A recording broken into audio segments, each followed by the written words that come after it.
Hello, the following talk will be devoted to Succession, which is a critically acclaimed HBO drama series created by Jesse Armstrong, who is known as, for example, a co-writer of the mercilessly funny, although a bit troubling British sitcom Peep Show, and produced by Adam McKay, among others. When it comes to the plot of Succession, I think that the series could be seen as yet another story of a rather extreme case of the sibling rivalry. The viewers of the show follow the story of a family owning an enormous right-wing media conglomerate, Royco. And apart from that, the company owns theme parks, movie studios, and cruise ships, the latter causing some serious problems later on. The main source of narrative tension is the bumpy relationship between the family's manipulative patriarch, Logan, and his adult children. Logan perceives his four dysfunctional kids, Connor, Kendall, Shiv, and Roman, as a source of his constant disappointment. The children, on the other hand, despite being emotionally wounded and bullied by their father on a regular basis, never stop wondering who will replace Logan as the CEO of the company. They never stop plotting against each other, and this is why the series might be seen as yet another story of a cruel power struggle within a very rich family, or as one of the unforgiving satires on the elite. However, Succession depicts many other topics, such as the current political crisis in the US and the rise of the alt-right. The characters operate within the flawed political system, profiting from its weaknesses and actively contributing to worsening the situation. Another topic of the series is widely discussed death of the traditional media. From the very beginning of the first season of Succession, we are witnessing the clash of visions. While Logan is very much attached to the traditional media outlet, like newspapers and TV stations, his son, Kendall, the so-called number one boy, is much more into digital outlets. He even acquires one named Volta, only to kill it later because his dad told him to. Finally, another issue which is rather profoundly analyzed in the show is the death of some of the most beloved American myths, such as the myth of a respectable self-made man.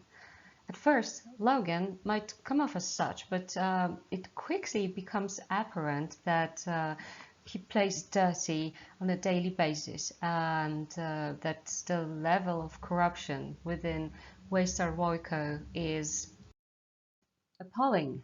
That the profit-oriented strategies used by the company's masterminds are damaging. And Logan himself, he embodies aggression and ruthlessness necessary to succeed in the old school world of business. However, in the same time, neither his children nor his ideological antagonists in the world of media, such as the liberal Pierce family, can provide an alternative which would be convincing enough to replace the old compromised patterns. So, to sum up, we can see that with its sharp portrayals of characters who are mostly deluded and narcissistic, and with its references to contemporary socio-political turmoil in the US, Succession is a plausible yet still entertaining vision of a reality shaped by crisis. One of them, of course, being the permanent crisis within the Roy family, which members are constantly caught up in plotting, maneuvering, lying, and scheming. And despite all these dark themes and apparently disturbed protagonists whose power struggles are often simply Shakespearean, saying King Lear for starters.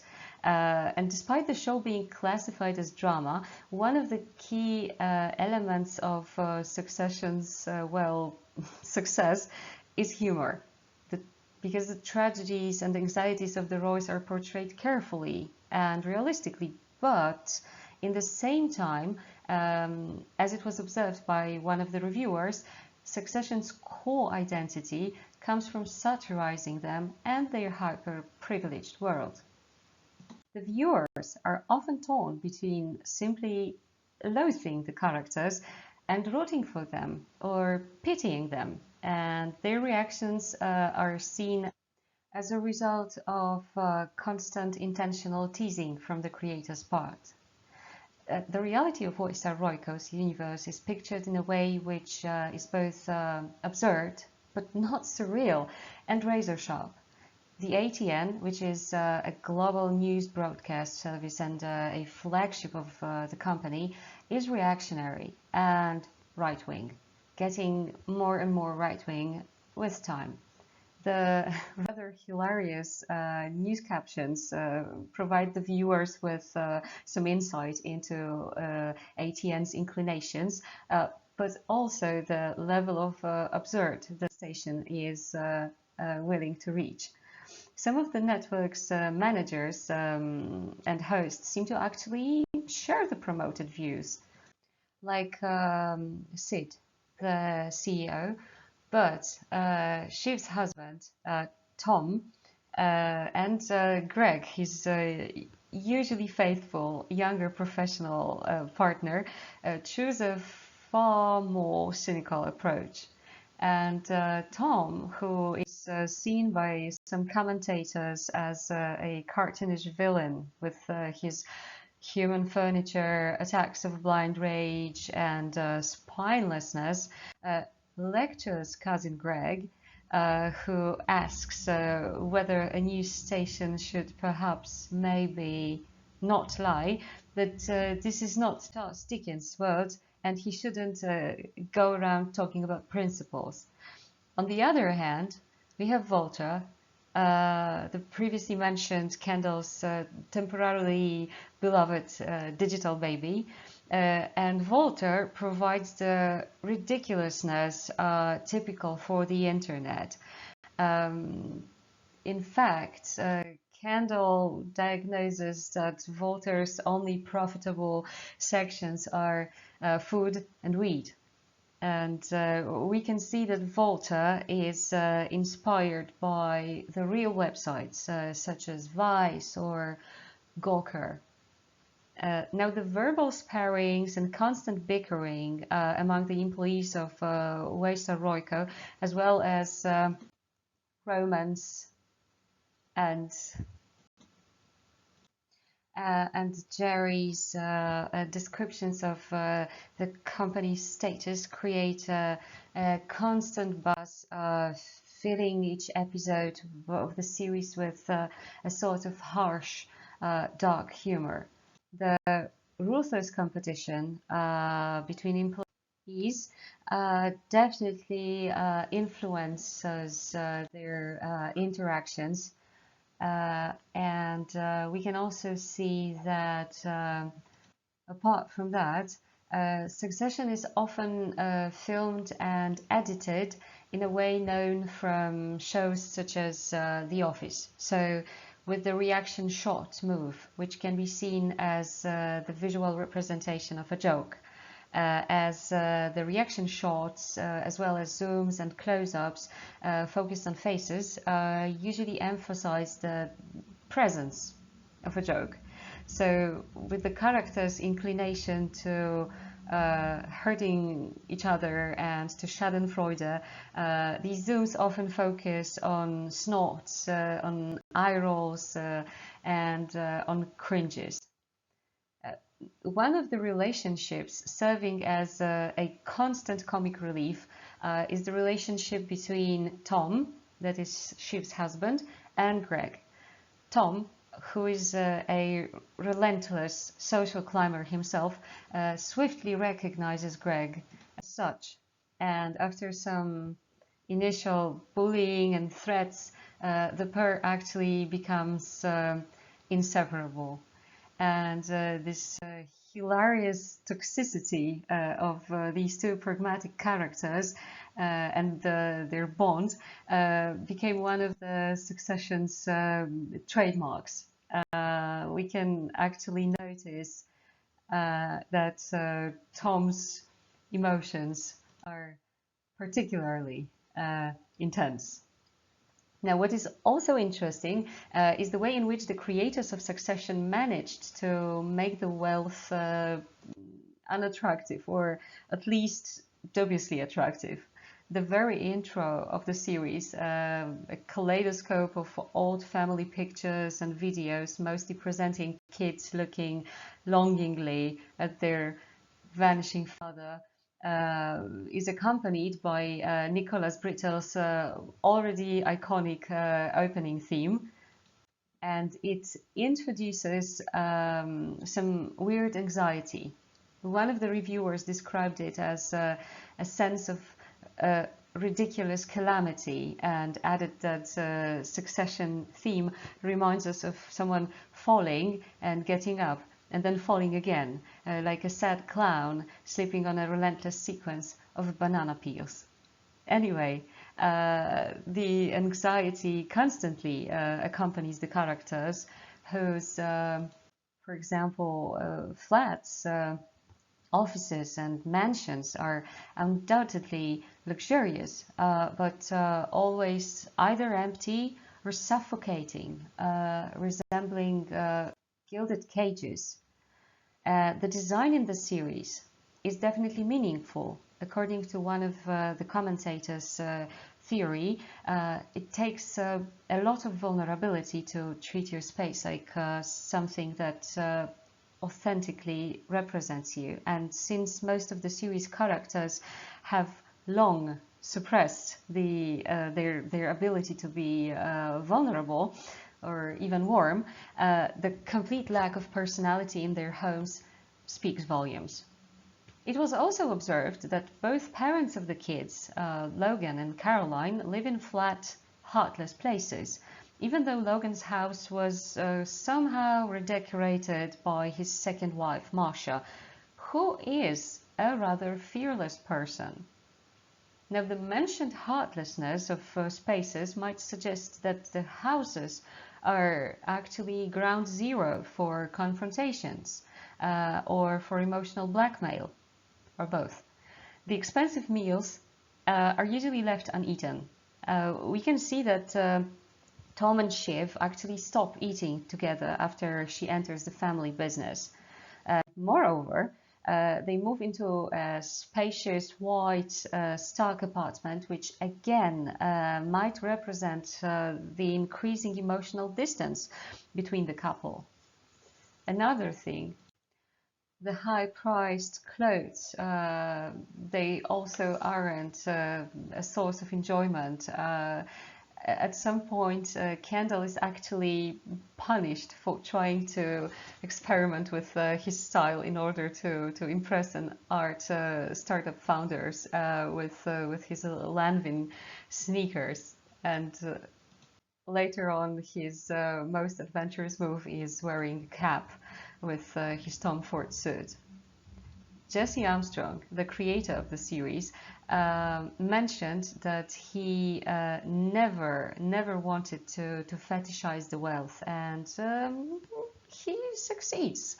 If it's gorgeous, then it's stupidly gorgeous. And the hideous behavior of the family members and their associates never fails to blot out the potentially charming views. It is visible in the final episodes of the third season, taking place in Tuscany. The setting was explained by Armstrong, who said that he doesn't know how much of a social signifier it is to Americans, where anybody who can go abroad is really rich. But Tuscany has this particular flavor for the English upper class, and some call it Chianti-shire in a slightly sickening way. And the latest season of Succession was focused mostly on the fallout of Kendall's comments concerning the cover-up of the Me Too scandal within the Parks and Cruises division. And The Guardian, after that season, called Succession the most thrilling and beautifully obscene TV there is. The reviewer noticed that even though the show is relatively static, it really still makes for thrilling television. And although the opening episodes are all about talking fervently, switching sides, becoming allies or enemies, they're still gripping. However, the relentless pace, the messy deals, the cruelty, the deceit reaching even the presidential level, all the beautiful backstabbing and delightful insults are not the only reasons of the fans' obsession over Succession. Now, analyzing the numerous threads on Reddit, analyzing Instagram accounts or YouTube compilations devoted to the series, proves that its characters have been immaculately portrayed, and some members of the fan base find them not only worthy of sympathy, but also surprisingly relatable, which might be connected to the fact that the characters, especially these horrible Roy children, are very much lost and tangled up in a complicated relationship with their distant, unfeeling parents. Their power-hungry moves are often interpreted as manifestations of being starved for recognition, attention, appreciation, affection.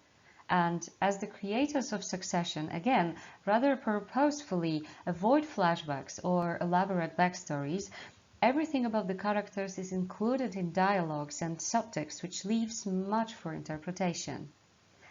And the millennial and zillennial audiences, and these seem to be the most obsessive ones when it comes to Succession, well, they love interpretations focused on emotions. They also love multi-layered characters.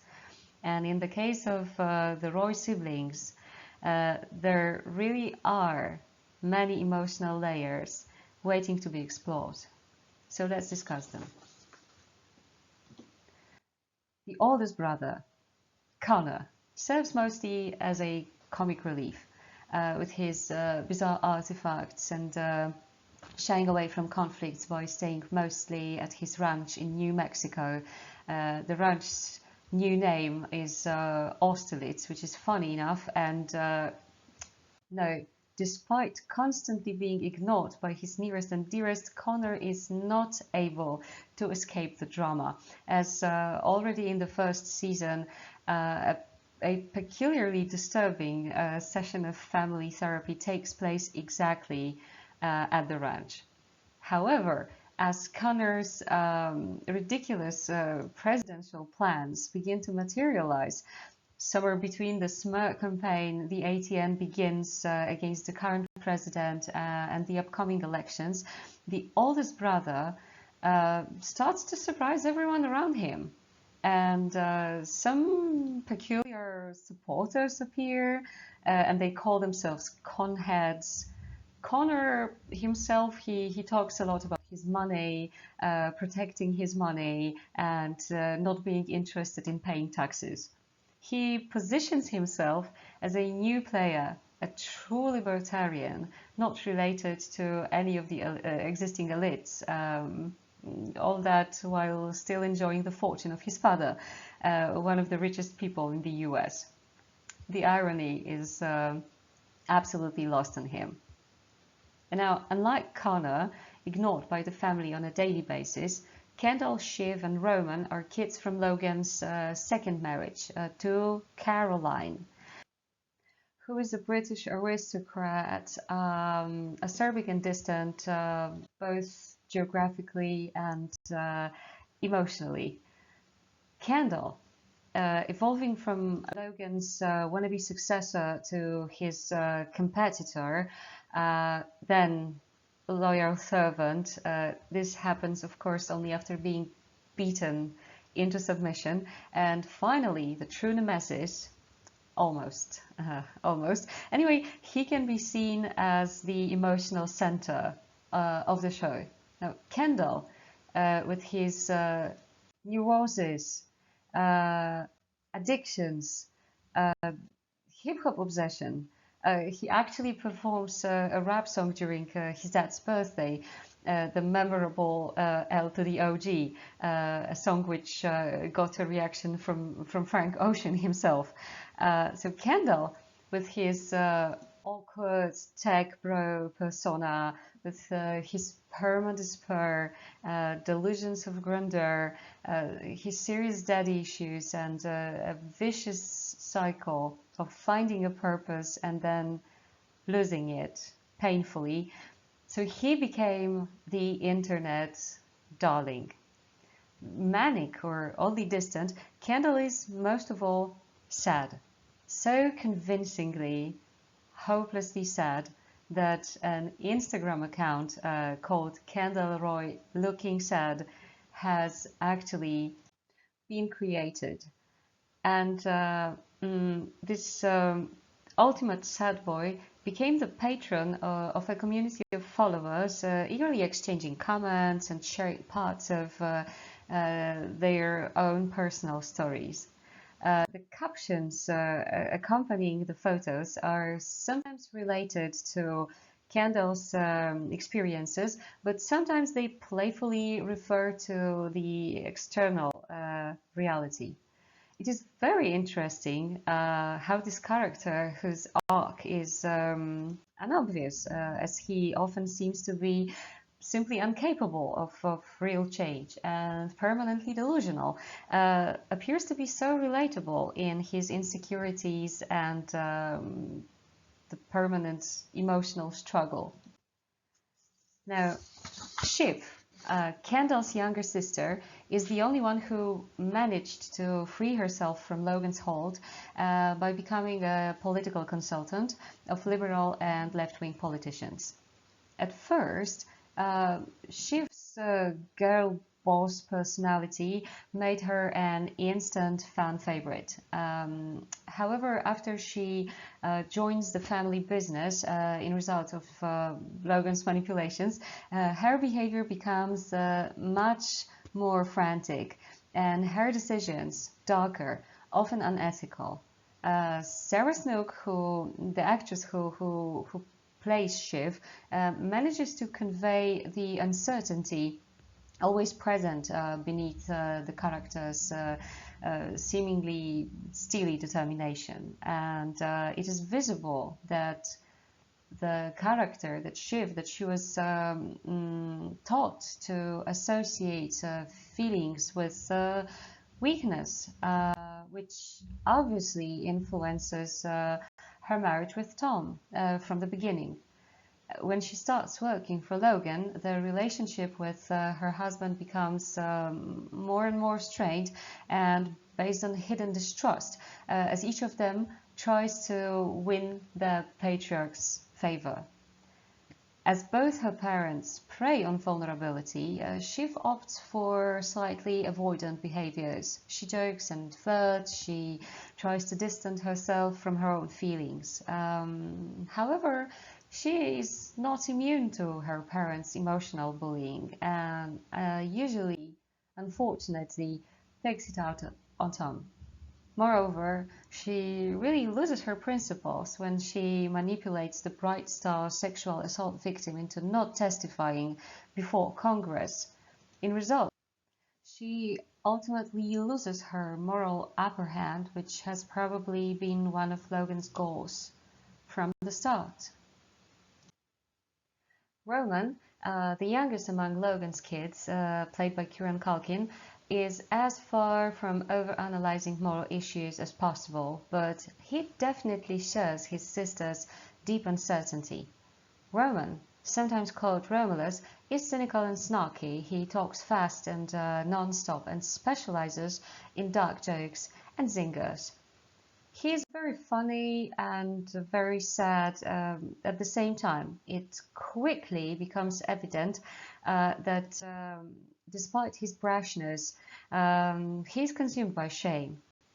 Roman, who uses comedy to deflect how he's really feeling, is a complicated character, a physical embodiment of contradiction, according to some. He's very much guarded and at the same time very self-conscious, full of astute observations and probably the least delusional of all Logan's kids. His issues, such as touch aversion or his recurrent, extremely disturbing allusions to childhood trauma, which are, by the way, always side-swept or laughed at by the family, they are again regularly analyzed by the Succession fans. This constant wave of speculation makes the viewers empathetic towards Roman's antics and disputable behaviors, such as the famous rocket fiasco, just to name one.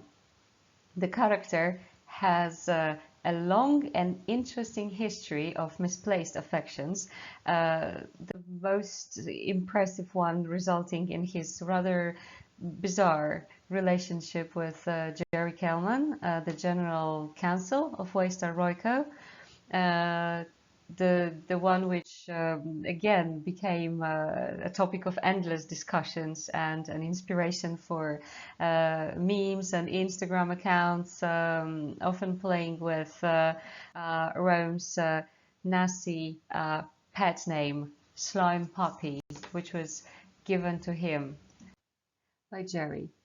Many Romans one-liners, such as fascists are cool but not really, became instant classics among the fans. Unfortunately, many of them cannot be quoted because of the sheer number of obscenities. Just as the rest of his siblings, Roman has problems with regular communication, and he's probably the only one noticing and addressing it. Unlike, for example, Kendall, constantly and rather pathetically trying to implement the aggressive approach while doing business and failing miserably.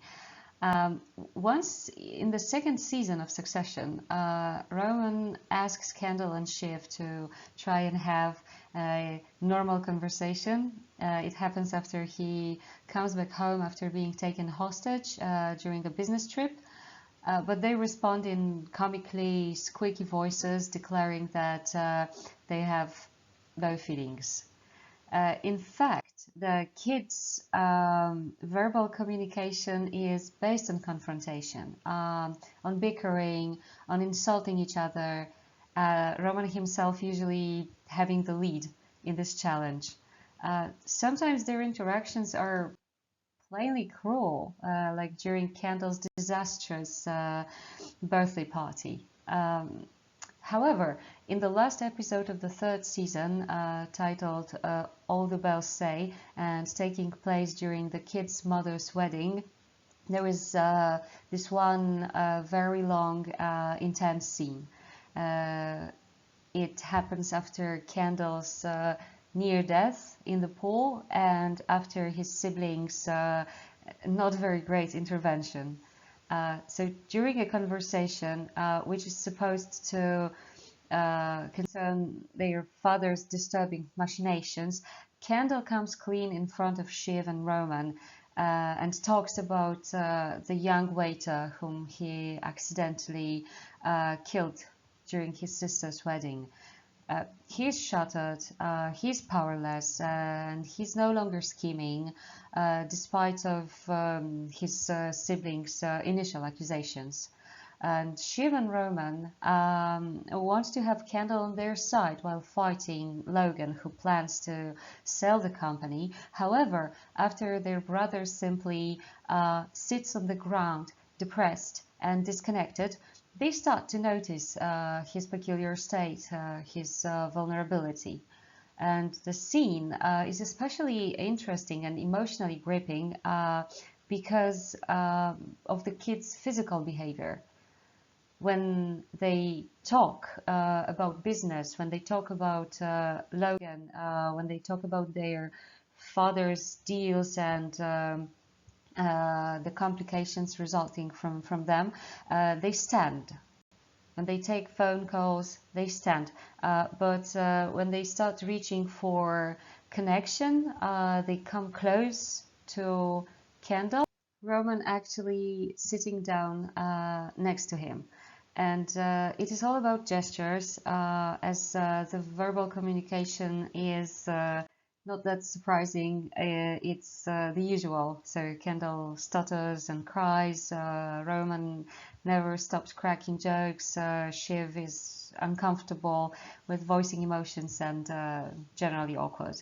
However, the subtext here is enhanced. The characters are reaching towards each other, and for once they manage to do that. Although later on in the car, Roman says that even if they will succeed in stopping their father's deal, and the audience simply knows that they won't, they will probably immediately start to fight. The show's creator, Jesse Armstrong, actually mentions once that he does not believe in radical changes of personality or in personal growth, and the characters indeed do not seem to have much potential when it comes to that. However, Shiv, Kendall, and Roman, despite probably still not understanding that their father has always pitted them against each other and succeeded in forming an impressively dysfunctional bond between them, managed to form a united front in the face of numerous disappointments and Logan's abusive behavior. When they finally meet their father, Logan angrily tries to manipulate them, to divide them, to scare them. He yells at them, but probably for the first time, somehow they manage to stay united. And this rather heartbreaking, but in the same time hopeful ending left Succession fans wondering whether Logan actually loves his children. Well, according to the actor, Brian Cox, yes, he does, and he perceives everything simply as a game which is taken too seriously by his kids. The fans started wondering whether the siblings will be able to extend their temporary alliance and maybe even become better people in the end. And of course, what will happen to the beloved duo that is Tom and Greg, as they, in the meantime, manage to exchange some meaningful declarations and, in effect, side with Logan. Or to Stewie Hosseini, the fantastic background character. The sheer excitement of the fan base resulted in a eruption of coverage and, well, mimage, both good and sad and, well, simply silly, especially if one takes into account some of the crazy indie hipster accounts. Some viewers reacted to the last episodes with emotional outbursts. So with all that, it is probably safe to say that the next season of Succession is very much anticipated, and let's just hope that it will live up to these expectations. Thank you very much.